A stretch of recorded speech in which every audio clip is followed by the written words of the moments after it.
दुनिया के दो सबसे विनाशकारी वॉर जोन, पहला यूक्रेन रूस युद्ध और दूसरा ईरान इजराइल युद्ध। लेकिन ताज्जुब यह है कि इन दोनों वॉर जोन के रिंग मास्टर एक ही लीडर है और उनका नाम है व्लादिमीर पुतिन।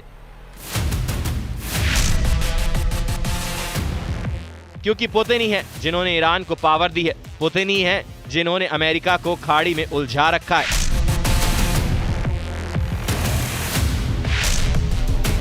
उन्हीं पुतिन के आगे अब ट्रंप झुकने पर मजबूर हो गए हैं। ट्रंप ने पुतिन से ईरान को काबू में रखने की अपील की है।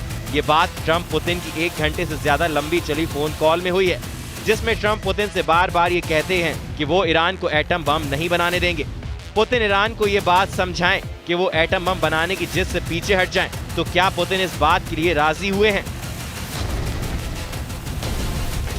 क्या पुतिन ईरान के एटमी प्रोग्राम पर ब्रेक लगाएंगे? ये बात सिर्फ पुतिन ही जानते हैं, मगर ट्रंप ने जो दांव चला है वो खामनेई के लिए सबसे खतरनाक साबित होने जा रहा है। सुपर पावर अमेरिका ने ईरान पर सख्त फैसले की शुरुआत कर दी है। प्रेसिडेंट ट्रंप ने इस दस्तखत के साथ ही ईरान समेत 12 देशों के नागरिकों की एंट्री अमेरिका में बैन हो गई है। प्रेसिडेंट ट्रंप ने जिन 12 देशों के लोगों की अमेरिका में घुसने पर रोक लगा दी है, उसमें सबसे ऊपर ईरान है, फिर Afghanistan, Myanmar, Chad, Congo, Equatorial Guinea, Eritrea, Haiti, Libya, Somalia, Sudan और यमन है।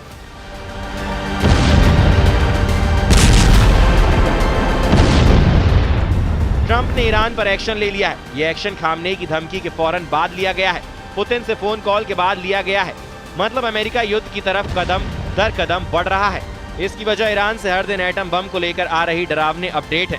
कल तक ये रिपोर्ट थी कि ईरान के पास 9 एटम बम का यूरेनियम है, लेकिन नई रिपोर्ट बताती है कि ईरान के पास 10 से ज्यादा एटम बम बनाने का न्यूक्लियर मसाला है। अंतर्राष्ट्रीय परमाणु ऊर्जा एजेंसी की गोपनीय रिपोर्ट के मुताबिक ईरान ने अब तक लगभग 10 परमाणु हथियार बनाने लायक संवर्धित यूरेनियम जमा कर लिया है। रिपोर्ट के मुताबिक ईरान ने फरवरी 2024 से अप्रैल 2025 के बीच 60% संवर्धित यूरेनियम की मात्रा को 274.8 किलोग्राम से बढ़ाकर 408.6 किलोग्राम कर दिया है।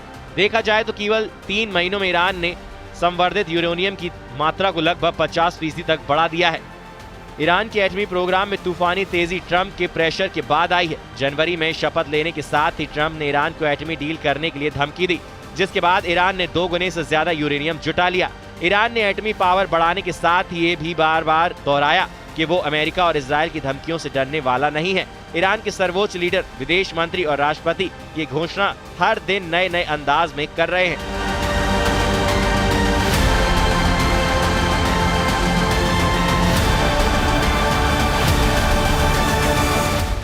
अमेरिका जैसे सुपर पावर दुश्मन के सामने अकड़ दिखाने की ये जुर्रत ईरान पुतिन की पावर से दिख रहा है। पुतिन का रक्षा कवच ईरान को अब तक ट्रंप के क्रोध से बचाए हुए है। अमेरिका और पश्चिमी देशों को ये भी यकीन है कि ईरान के न्यूक्लियर प्रोग्राम के असली बॉस भी पुतिन है। बीते साल सितंबर में ईरान इजराइल टकराव के वक्त ब्रिटेन और अमेरिका ने आशंका जताई कि ईरान की ओर से रूस को बैलिस्टिक मिसाइलें दी गई हैं और इसके बदले में रूस ने न्यूक्लियर सीक्रेट साझा किया है। पश्चिमी देशों की यह आशंका तब और पुख्ता हो गई जब रूस और चीन ने ईरान के न्यूक्लियर प्रोग्राम का खुला समर्थन कर दिया। बीजिंग में चीन रूस ने ज्वाइंट स्टेटमेंट जारी करके ईरान के एटमी प्रोग्राम का सपोर्ट किया। रूस ने ईरान के एटमी सेंटर को बनाने में भी मदद की है। ईरान के बूशहर में बने परमाणु प्लांट को रूस की मदद से बनाया गया है। अमेरिका के तमाम प्रतिबंधों की अनदेखी कर रूस ने ईरान को हथियार सप्लाई भी की है।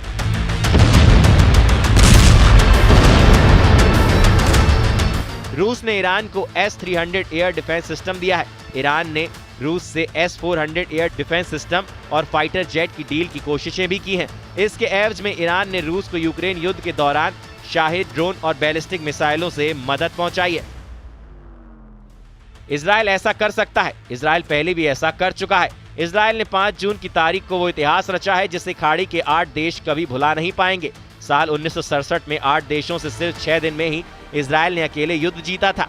27 मई 1967 को इजराइल के खिलाफ जॉर्डन, मिस्र, इराक, कुवैत, सीरिया, सऊदी अरब, सूडान और अल्जीरिया ने युद्ध का ऐलान किया। इजराइल पर हमला करने के लिए जॉर्डन में 8 देशों ने आर्मी बेस बनाया और जून की पहली तारीख से इजराइल मिस्र में झड़प शुरू हुई।